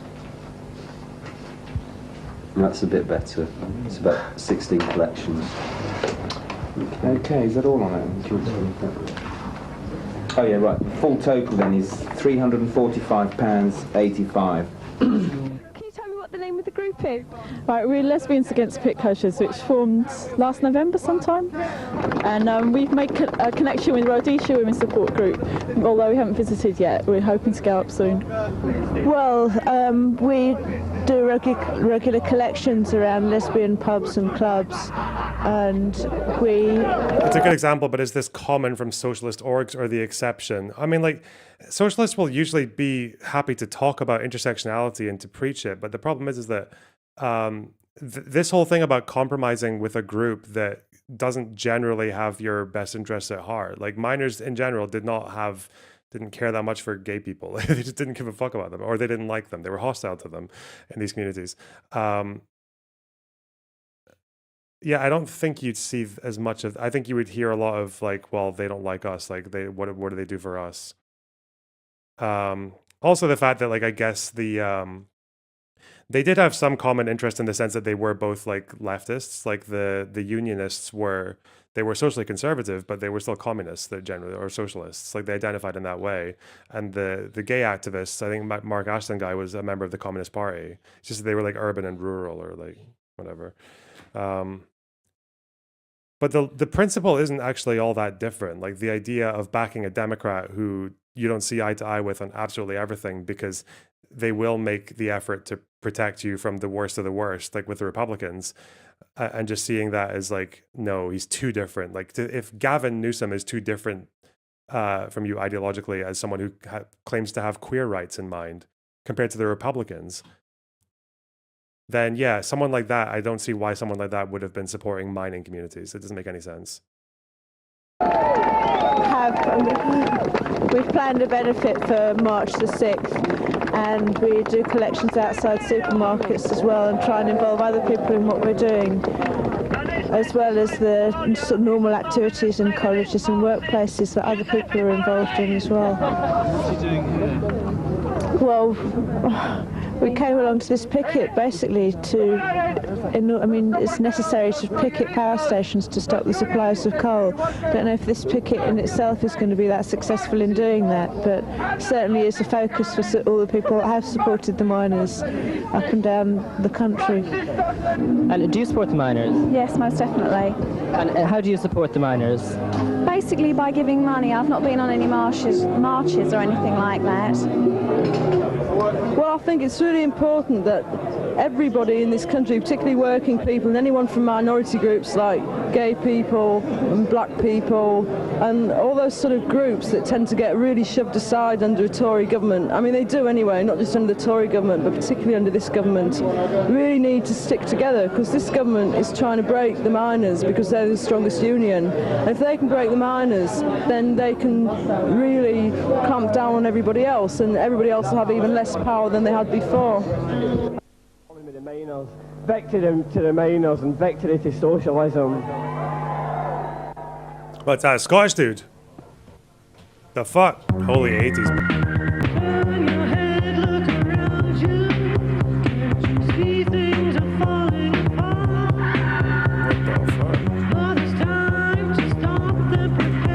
Weren't these mines economically complete shit and needed shutting? Well, they weren't competing. All I know is they did not compete with Southeast Asia.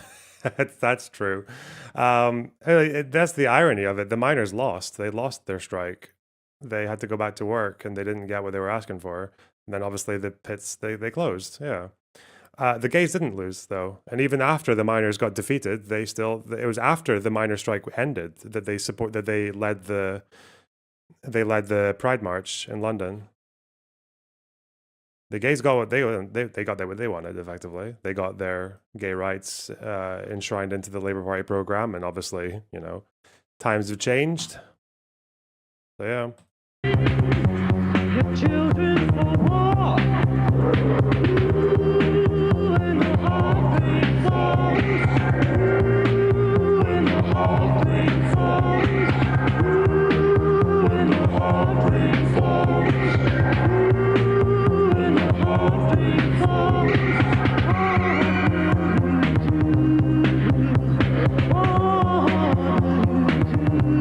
Months ago, anyone had asked us that this kind of alliance was possible, no one would have believed it. No. I don't think the miners, certainly in the Welsh Valley that we went to 12 months ago, would have imagined that they would have had in their community the largest single donating group as a gay group, a gay and lesbian group. I think they would have just laughed.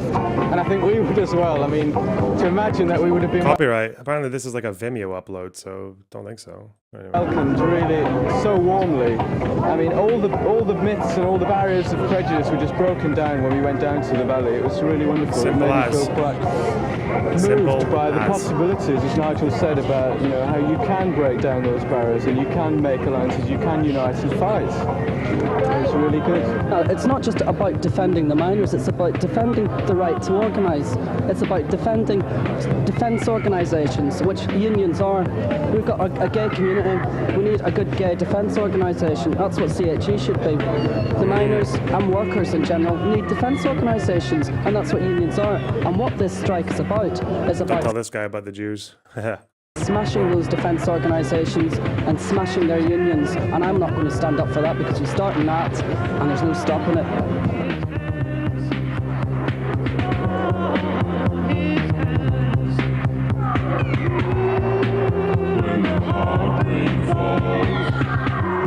One of the things that I thought was important, in a very simple way, was that by us taking our collecting buckets and leaflets into the full range of lesbian and gay pubs and clubs, including ones which are commercial and aren't geared specifically to a political group of people going to them, that it actually took politics of all sorts, socialist, trade union politics, and the politics of the strike in particular, to people who very often hadn't been exposed to those, hadn't been thinking about them, hadn't really been canvassed since the days of the Gay Liberation Front, which is now something like 15 years ago. Right from the beginning we started to discuss the fact that we would organise collections outside gay pubs and clubs, and that's what we did, and we got quite a lot of support.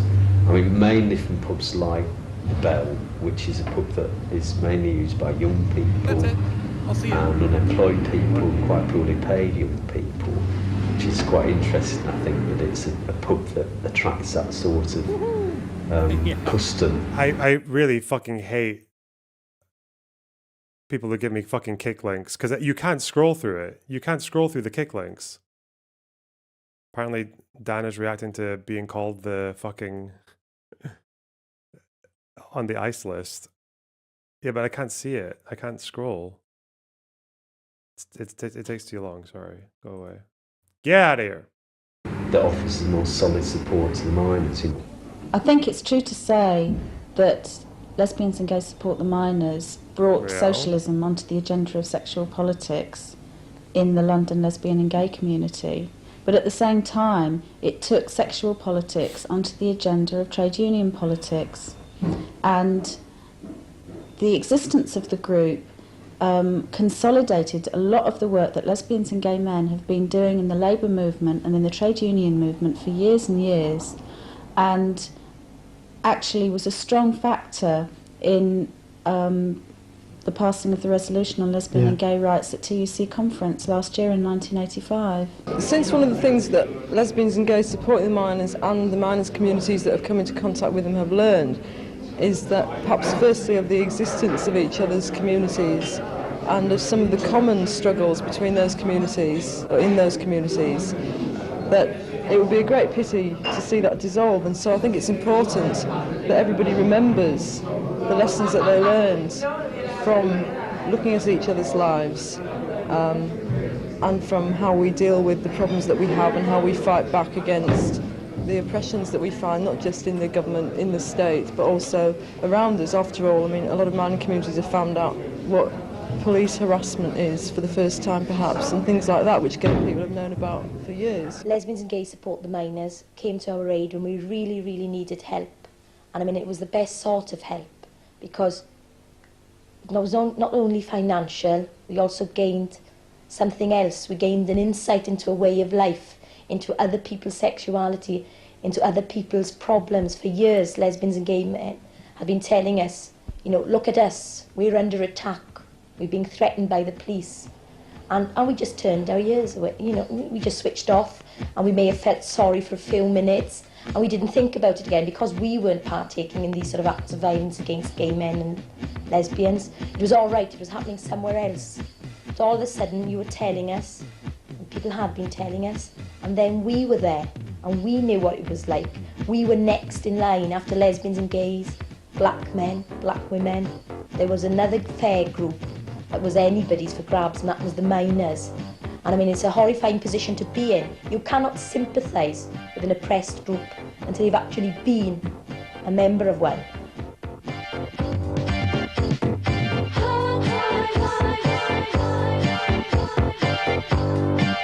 Holy fucking 80s, man.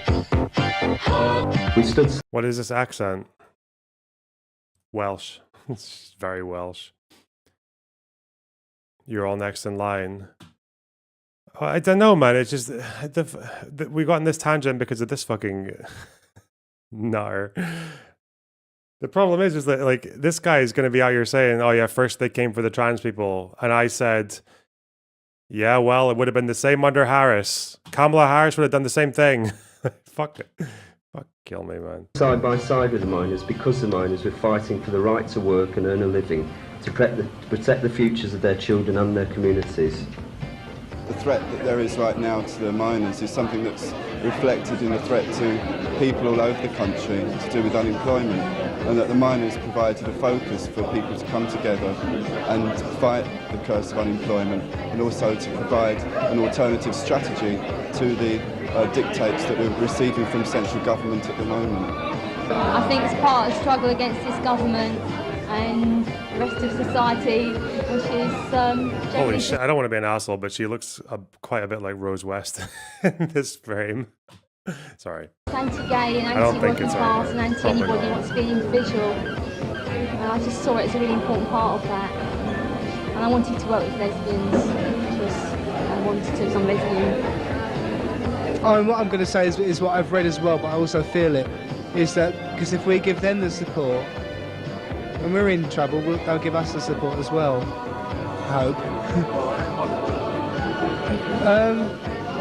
Well, I know that they're going to be taking part in the Gay Pride Week. Oh, they made this documentary before the parade.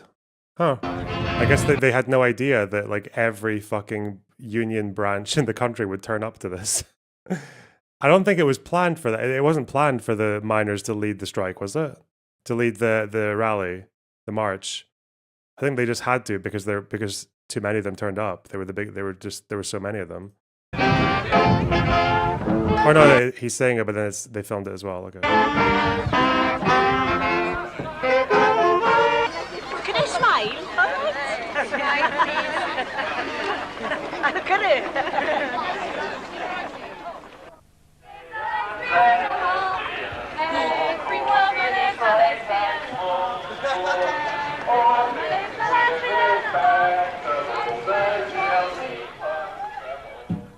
When I first went along to a Lesbians and Gays Support the Miners meeting, initially I was the only woman there, although some other women did turn up for that meeting.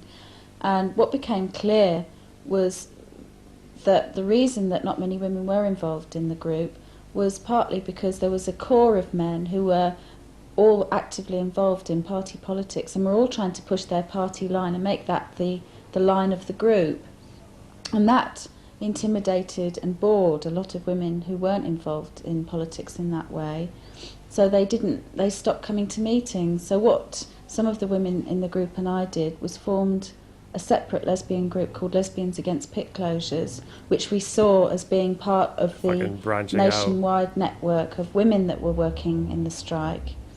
and we started organising separately. Amongst the communities that have been on strike, the women in those communities have come forward as a force that can do something effective. I mean, women have campaigned and demonstrated and not just stood behind the men in the mining communities, but have actually gone forward in women's groups on their own and done something constructive and found in that women can be effective as women. As the support of the women during the strike became stronger and became central and important, I think it showed a lot of trade unionists that if women ceased to be excluded from the movement, if they were included, if women's rights became on the agenda, if sexual politics came onto the agenda of trade union politics, then the trade union movement would gain in strength. LGSM, Lesbians and Gays Support the Miners, were instrumental in bringing lesbian and gay rights to the forefront of the Labour Party conference. It had to be, because you'd never had a group that had such a high profile. People have been beavering away at all sorts of things, notably in the Labour movement for lesbian and gay rights, I think. But the actual experience of the strike for both sides brought the two together and actually sort of made a step possible of actually getting that motion of support passed, with really no one speaking against it. The Lesbian and Gay Pride March this year, it was more than what it normally is. That's to say, an expression of lesbians and gays marching to the streets of London saying, this is our sexuality. This year, the miners' wives, their families came, and friends of mine, people from work came along, and it became a political march, in the same way that other marches are in London, that it was people actually wanting to say something about their feelings about lesbian and gay rights and the attack on our community.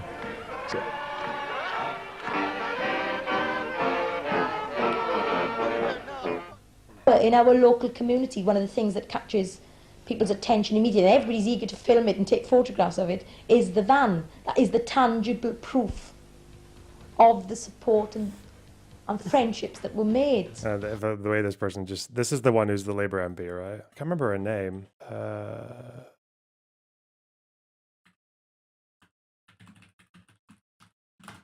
What was her name?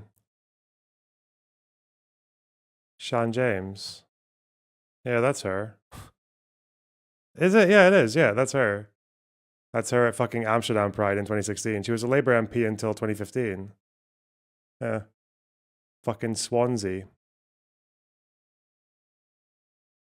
I mean, it's there, it's active in the community, it's being used by the community.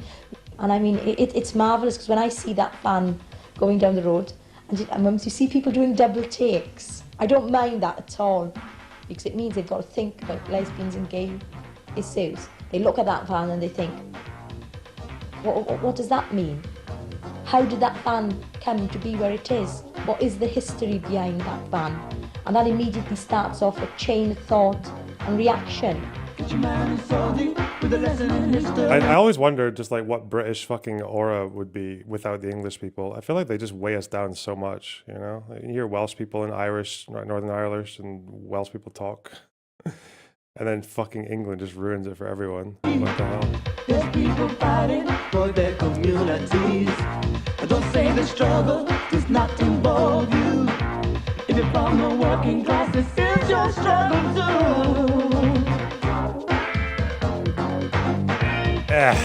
All right.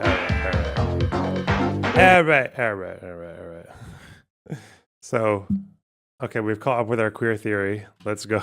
Familiar with this? Like, a great book to get into this for anybody, including Hutch, if you somehow found this. Like, Queer Then and Now, a great compilation of really important speeches from important activists. Like, incredibly good, accessible, yet challenging stuff to make. Like, is this person going to tell us why Gavin Newsom is just as bad as the Republicans? Or let's see, queer. Probably not, because it goes up till 2020. Incredibly good, accessible, yet challenging stuff to make you understand. This person's overthinking it. Just look up some fucking legislation, bro. It's like, fuck's sake. On the most basic level, yes, things would be better under Kamala. But you know what? The Democrats still wouldn't be fucking doing anything to give us actual meaningful advancement. That is an incredibly hard thing for a lot of people to come to terms with, even some queer people. But everybody I know understands this. Yeah. It sucks. It feels everybody you know understands. Oh yeah, that's good. Yeah, your little fucking circle. Oh, what? You sit around with your fucking mates and say, "Oh yeah, Democrats. You know, they're all they do is kowtow to Republicans on trans rights." Yeah, I guess they do. Yeah, in your little reading circle. The fuck? Does he have a book for that take? No, no. We don't read theory to get empirical information. You know, we read theory to self-aggrandize, I guess. You know, fuck. It's really bad to say, but unfortunately, that's just how it is. Hasan is right. Wow. And it is a hard thing to be able to understand. But the fact that Hutch doesn't even take 2 seconds to think about it proves that this person is acting like Hasan is on some fucking extra intellectual shit. Dude, we have seen Hasan try to defend trans rights, okay? We've seen him try to defend trans theory. It's not good, okay? It's quite painful to watch, actually. Fuck. That his brain is just like so rigid in this warlike state that he can't even take 2 seconds to even do deeper research on how trans people feel about this. I can tell Hasan has read our shit because that is the correct thing to say. Bro, Hasan hasn't read fucking anything. What are you talking about? He streams like 8+ hours a day, 6-7 days a week. And we know that he just does a bunch of fucking basketball or whatever, or fucking clothes shopping, or photo ops for the rest of it. Hasan doesn't read shit. And you can tell he doesn't read anything because he talks like him when he doesn't read anything. He reads tweets. The fuck? Like Hutch doesn't even seem to know the difference between the importance of a stimulus check versus a tax credit. Problems are solvable if you stop implementing this as tax credits, though weirdly that's never on the table. It's not weird. It's because Americans are geared towards tax cuts. Americans and the Democrats are terrified of presenting anything as like spending money on Americans, and only can angle any sort of political movement in the direction of less taxes. That's it. Doesn't it accomplish the same thing? Like if you give someone a $5,000 tax credit as opposed to like a $5,000 stimulus check, doesn't it accomplish the same thing? And if the optics of it are more like palatable for the median voter, then what's the issue? Because he's referring to would that be the Inflation Reduction Act, or is the person making the video essay going to assume that all tax credits are permanent? Is that what we're getting into? Okay. Oh, because the check is way better. But for example, like the child tax credits, those came in the form of checks, right? I feel like the child tax credit, like people were getting like literal checks that were they were like an advance on the tax credit, right? These online echo chambers, essentially turning all form. Wait, what's the argument? What the fuck? That's a very specific policy they're talking about, isn't it? With the child tax credit. Okay. Political engagement that you have online, whether you're actually talking to a person or reacting to something, as you turn it into a debate, even if you're debating. Also, do I need to explain who's what's this person even saying? Are they trying to say that you're chasing a ghost? I can tell. Are they trying to say that tax credits are the bad ones, or? Because wasn't it there? I believe there was one person campaigning in 2024 who had tax credit expansion for children in their campaign. It was Kamala Harris, wasn't it? It was Harris who had child tax credit expansion on her. Okay, fuck me. It was Harris's agenda. It was to higher taxes on businesses and high earners, and also further expanding child tax credits. Something completely imaginary has ruined political discourse in a way that is so hard to describe. Yeah, I know how you feel. Like, I don't know what to do about it. Genuinely, like I can tell you find something. I can tell you find a lot of these concepts hard to describe. I've just watched fucking 26 minutes of it. Fuck. I truly don't. Like, that's why so much of the content that I make on my main channel focuses on like trying to offer a level of education, trying to offer a level of context and historical knowledge, because like debates don't change people's minds in the vast majority of the time. Like, that's one thing that the book talked about that I really liked, is it goes on to say that like debates are broadly useless. They're just for theater and reinforcing the views of the people who are doing the debates or cheering for either side. Like, what do you think video essays are mostly for? I can look at, even when I used to make video essays, yeah, the like ratio on it is like 20, is like it's like 95% in favor. You think you're in any less of it? If anything, you're in more of an echo chamber when you do video essays, because your algorithm is going to people who already want to see that kind of content, and otherwise, but you're not being challenged. So at least if I do a debate, then people who watch me will also see the people who are challenging me talking, because it's in a debate. It is theater. Like, that's what it is. That's what Hutch is doing. He is doing theater. If anybody wants to do legitimate political action, like, this is not it. Like, you can talk about politics in a meaningful way, but unless you're actually going out, you're doing stuff in your community, you are engaging in action, you are supporting people, like, you are not doing politics. Voting is incredibly important, absolutely. But if you're not doing stuff for people and engaging in things and educating yourself, you are not doing politics. Like, it's so complicated. Be careful talking about how important voting is to a Hasan audience, but okay. And the world has made engaging in politics so unbelievably dense and hard, and this culture that we've made has amplified that to be so incredibly confusing and polarizing that, like, no fucking wonder Hutch exists as he does. And for the record, I don't think it's possible to sing Kumbaya with everybody around the campfire. I don't think we should. I think the act of drawing lines... I think it does make sense, though. Like, it does make sense that video essays about people like me or Hutch, like, they always turn out this way.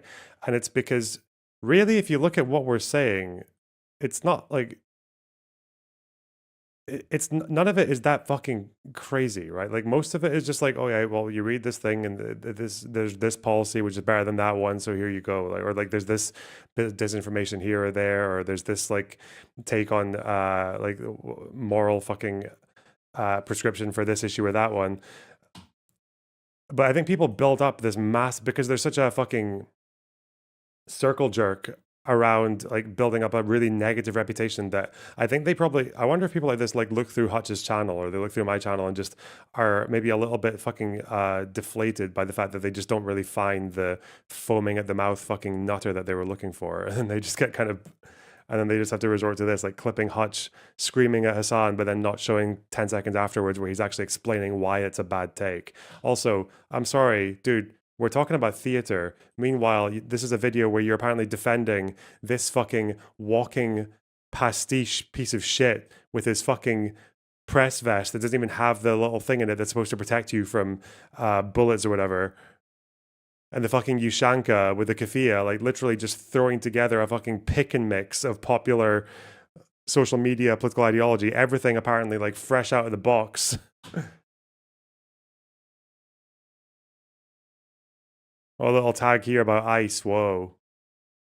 Why is he doing that as a domestic protester in the United States, man? The fucking press vest. Jesus Christ. Oh yeah, I'm wearing it. I'm wearing the press vest so that they don't shoot me. It's like, wait, I thought you said that like ICE, which is also Israeli, apparently. I thought these guys were the ones who would actually be more likely to shoot you if you're a journalist, but especially a dissident, you know, dangerous communist journalist. But okay, fuck me. Fuck me. Should have got more merch when I was in Palestine, man. I should have picked up all the fucking tear gas canisters that I saw lying around in that place. Fuck. Makes people very uncomfortable, like Hutch, but it is necessary. It is necessary to keep some people out. Straight up, 100%. Like, can you work on changing those people's minds? Abso-fucking-lutely. But there has to be a certain level of limitation in who you allow to be in your spaces. Because if things broaden to the degree where everybody is involved, then nobody is involved. There is no clear goals, and you devolve into what the Democratic Party has become, where they are literally just a stepping stool for fascism to arise. I don't think Hutch is a bad person. Hey, let's go. I just think let's not substantiate that claim. He is very They're much just a stepping stool to fascism. So let's just what seems to have been the solution to that? Oh yeah, just skip the stepping stone and just go right there, you know? Fuck getting Harrison, so we have to delay fascism for another 4 years. Let's just do it. Much a victim of this incredibly toxic mentality that has poisoned so many minds on the internet. I think him growing up on the internet absolutely did not help things, and I think that seeing him basically... The obligatory psychoanalysis after I've just spent 20 minutes being unable to substantiate any fucking claim I've made. Saying to read one theory book because I can't substantiate anything on policy or on fact. Oh, but also, let's get into the psychoanalysis. Hey. Why is Hutch such a irreparable piece of shit? Spend his entire time digging his heels into a reality that just straight up does not exist due to the state that we live in now is just like, it's just like really unfortunate to watch because he has all these good intentions, but he has genuinely no idea what he's talking about. And it really fucking sucks to see somebody who could be working on themselves and doing good. Oh yeah, Pisco had a take on this because Ogre Boy said it was a fucking banger because obviously Ogre Boy, unfortunately his brain is just a fucking tragic combination, a tragic amalgamation of fucking weed remnants and fucking tattoo ink and just toxic sludge. Fucking banger video. Pisco, TLDR, read a book, Hutch. Gosh, one of the shittiest, most stupid Hitpiece videos of all time. I'm floored. It's like 20 minutes of exasperated nothing. Ha ha ha ha. Mike from PA in the comments, obviously. Bro said he'd vote for Epstein, LeMayo. What? As opposed to the guy who would vote for fucking Stalin over Harris. Fuck off. Greasy cunt.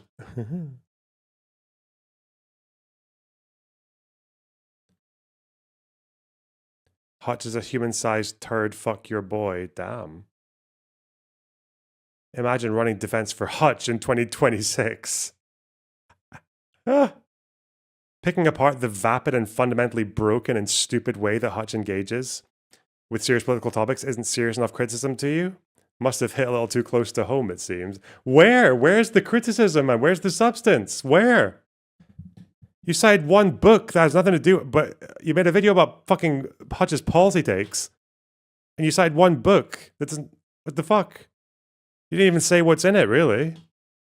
And using this big platform that they had and taking this risk to become somebody more focused on the real issues of our time, using that platform to endlessly talk about and try to reify the exact same things that got us into this place to begin with, while engaging in rhetorical tactics and content structures that are detrimental to the future of political engagement and getting people to realize that we need something else. I do not know if there is a way out of this. I genuinely don't think there is. I think it's just so, this entire video is like an introduction and a conclusion. He just keeps fucking putting the same assertion into different words. The whole video is just, and today we're going to talk about how Hutch is a brain-broken, libcuck dipshit who doesn't read any theory and has a strangled imagination in the liberal mind cage, the cognitive cage of liberalism. And it doesn't seem like he's going to ever find his way out of it. He's very deeply incurious, and he doesn't really understand the theory. And today we're going to talk about how Hutch is just in this terrible, endless, liberal mind prison vortex. It's like, get to the, there's no substance. There's no substance at all. Only thing you can do is work to continually read and understand the world, read good books like the book that I recommended and talked about earlier, and really engage in your communities, because engaging in things and meeting people and interacting is how you learn and have your minds changed. It's how you evolve your opinion. It's how I grew up. It's how Hutch should be engaging in things instead of continually building up his echo chamber and violently attacking Hasan. Violently and leftists attacking. For literally no good reason at all. There are good reasons, absolutely, to criticize people like them, but like these aren't one of them. I know they're at the very. Why? The guy fucking electrocutes his dog and then lies about it. It's funny as fuck. What are you talking about? I don't. Where's your sense of humor? It's so fun. And he tried to doctor his device to make it look like a vibrate device, even though it was the most obviously doctored device you've ever seen in your fucking life. That's funny. That's that's really funny. What?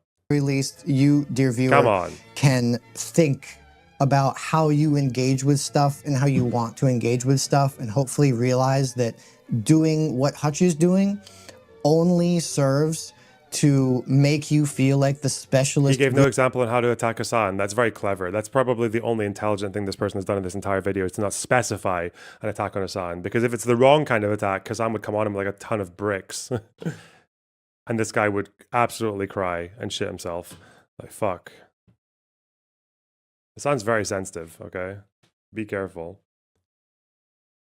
What was it Kunzler said? Oh, fuck. There's a really funny moment in that Kunzler debate. I don't think I jumped on it quite as much as I probably should have, but where is it? Because it was in the same week that he was in China glazing Mao and shit. Was it here? I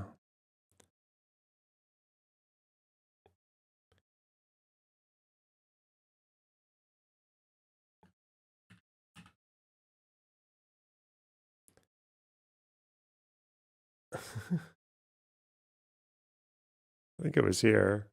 Oh yeah, it was only 2 hours and 50 minutes into the debate, eh? Not enough people watch these, apparently.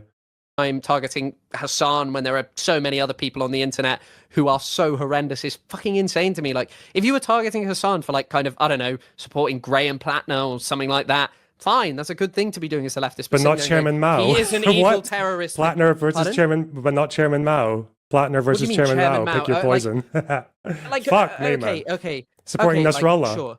Jesus. Sure, great. But I mean, supporting Nasrallah is still objectively better. Nasrallah, who helped Assad kill more of his own people than Israel. It's fucking crazy, man. Like, have a go at him for supporting Graham Plattner. Meanwhile, he's out there fucking soying out at Mao's little red book and shit. Jesus. Goodest boy in your opinions. And you deserve better than that. You deserve to have meaningful criticism. You deserve to think about what you do, how you think, how you live your life, what kinds of interactions you have with people, and understand that doing something like this isn't healthy and meaningful. It's not bringing change. It's not making you happier. It's not moving the dial in any meaningful way. So please, I beg of you, don't engage in politics like Hutch. It is not good. It is not productive. It is only there for content farming and making you feel like you're a special, cool little guy who has for sure all the right opinions that definitely don't get their shit kicked around by just opening the news for 2 seconds. Anyways, that's been me, John Politics.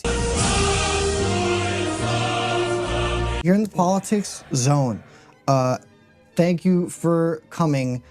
Fuck ICE. Minneapolis is the best city in the country right now. I hope that everything turns out better than it is, because it's really sad and angry, and we need something else. We need something like the Democratic Party might be a start. Just a start, you know. You can work from there. Jesus.